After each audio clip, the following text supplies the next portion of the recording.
Quem é o personagem mais interessante das primeiras páginas de La Mujer Habitada? Para mim, com certeza foi a Árvore.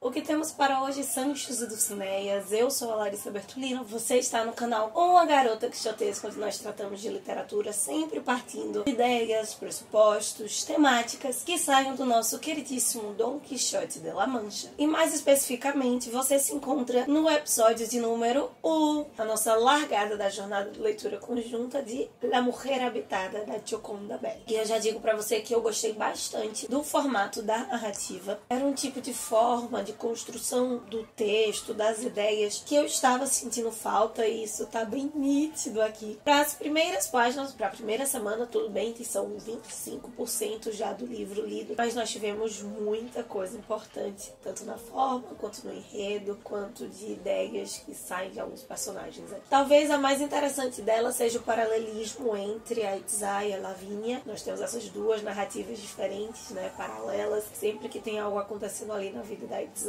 tem algo semelhante ocorrendo séculos depois na vida da Lavínia, claro, levando em consideração o anacronismo, o que intensifica a sensibilidade desse livro. E até tem uma frase da Itzá falando sobre a Lavínia, mas que descreve muito bem as duas. Grandes olhos que têm assombro em descobrir algo novo. Nos parece que La Mujer Habitada é uma grande jornada em busca dessas mudanças, nas alterações que a descoberta dessas mudanças provoca. Isso com um aroma de café e de laranja passando o tempo todo na personagem da Lavínia, mais especificamente, mas saindo também especialmente a laranja da Itzá. Fazendo um recorte especificamente na Lavínia, até construí um esquema dentro das minhas anotações, como ela é um ponto referencial para reflexões de várias relações das mulheres com outras mulheres. A primeira é a mais evidente, a relação entre a Itzá e a Lavínia, né, fazendo talvez um paralelismo em como as mulheres eram vistas social e individualmente, isso num período pré-colombiano, período da colonização. E agora, nos nossos anos, na nossa época, a relação da secretária com a Lavínia, né, no primeiro dia de trabalho no escritório de arquitetura, coloca esse lugar de um excelente destaque, de total diferença que a Lavínia apresenta, né, por estar ali como protagonista, enquanto todas as outras mulheres dentro desse período da ditadura no seu país não têm essa oportunidade. Ainda que existam sororidades em várias instâncias, mas o que me chamou mais a atenção, espero que isso seja mais destacado lá na frente, é uma personagem que eu fiquei com muita vontade de conhecer, é a tia Inês. Esse apoio que ela e a Lavínia têm uma com a outra, de sororidade, de lugar de amor mesmo, a referência de amor que a Lavínia tem na vida dela, amor a si mesma, de protagonismo. A tia Inês é uma espécie de mecenas artística para vários artistas, para várias pessoas, vai ser a grande incentivadora, me parece, a Lavínia querer ser uma arquiteta. O evidente contraste na forma como a Lavínia e a Sarah pensam. A Lavínia é a mãe dela, sim, mas querendo ou não, são gerações diferentes. A Sarah tem a mesma idade,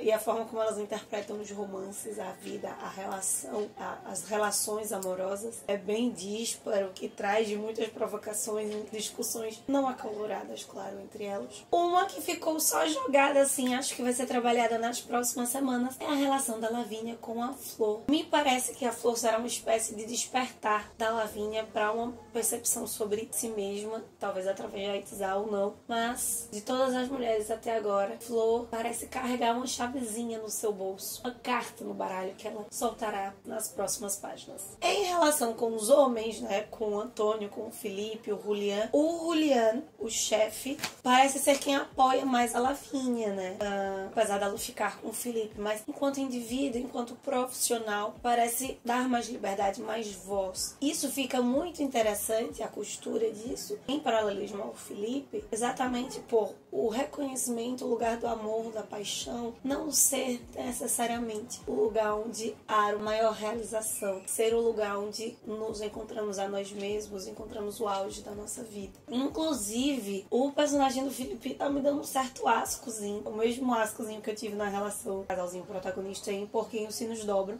Só que esse envolvimento do Felipe com o movimento libertário dá uma baixada nesse fiasco, nessa aversão, aquele tipo de relação romântica que não me convence. Tudo bem que eles tiveram mais tempo do que o casal, porque eles se nos dobram, mas aparentemente pra mim sem necessidade, porque é um casal agora. Não faz sentido. O Adriano e a Sarah, beleza, mas eles dois não. Não só por ser um romance sem justificativa, a personalidade dos dois não batem, e não é no sentido de os opostos se atraem. Até essa ideia dele de estar sempre pedindo a opinião dela, pode até dar uma amenizada, parece que ele realmente se importa, mas tem hora que parece que ele tá apenas fazendo isso pra conquistar, pra dizer que ela tem espaço, protagonismo na vida dele. Enfim, é um personagem que tem um ódio por enquanto, mas eu acelero as partes que ele aparece porque não me interessa muito. Inclusive, a própria árvore tem um momento que ela vai mencionar ali narrando a história, a laranjeira, e que as mulheres agora, diferente da sua época, quando ela era um ser humano, elas não estão mais tendo que ser subordinadas a um homem para ter identidade. E é interessante ela dizer isso, porque eu não sei se você percebeu. A árvore estava lá linda, maravilhosa, cheirando a laranja, mas pelas folhas. Ela não tinha fruto. Na verdade, ela não tinha nem flor para gerar os frutos, só tinha as folhas. E no primeiro dia que a Lavínia vai ao trabalho, no seu primeiro dia de trabalho, no primeiro momento que ela vai para a oficina, a árvore floresce, sai a primeira flor, que é o órgão sexual da árvore, ou seja, é a possibilidade então que ela gere os frutos, que são as laranjas. É algo extremamente simbólico. Eu tô pensando que provavelmente então, quando a laranja de fato aparecer nessa árvore, vai acontecer algo muito estrambólico, algo sensacional na vida, na história da Lavínia. Ao mesmo tempo que isso que ela fala, quando ela compara, né, a mulher na época pré-colombiana com agora, como ainda assim a mulher sozinha, ela é mal vista, a Lavínia, ela é uma excelente profissional, ela tem destaque, ela se garante no que ela faz, mas ainda assim ela é mal vista porque ela é uma mulher solteira, que vive só, não mora mais com o pai, não é casada, mesmo que ela faça tudo correto durante a lei, seja uma pessoa honesta, só que se ela não tem um homem ao lado dela, ela não tem um homem para ser associado, para validá-la, ela sempre será uma mulher em suspeição. Além da relação do feminino,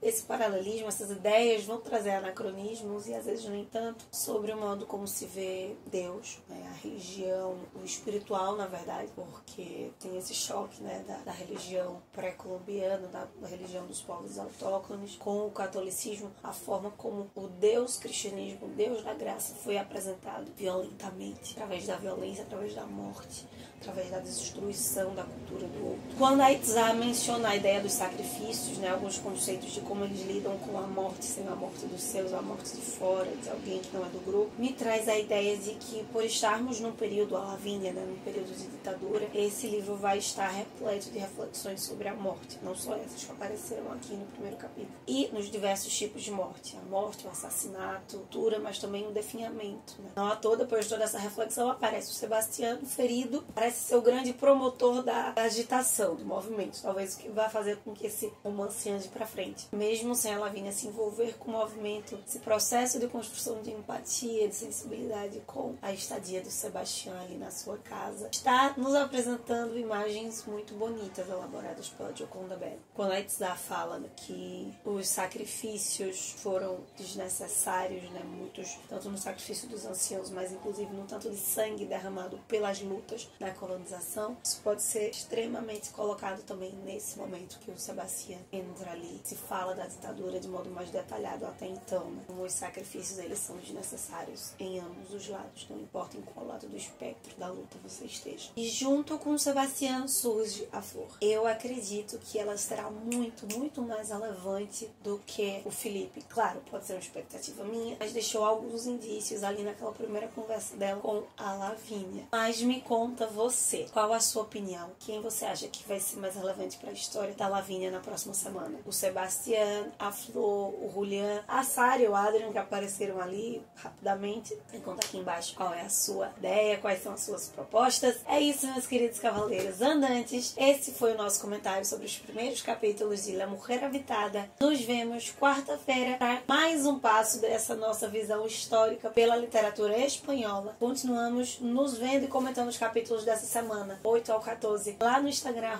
@garotaquixotesca, que possamos sair da biblioteca e ver muito além dos manhãs de vento. Valeu!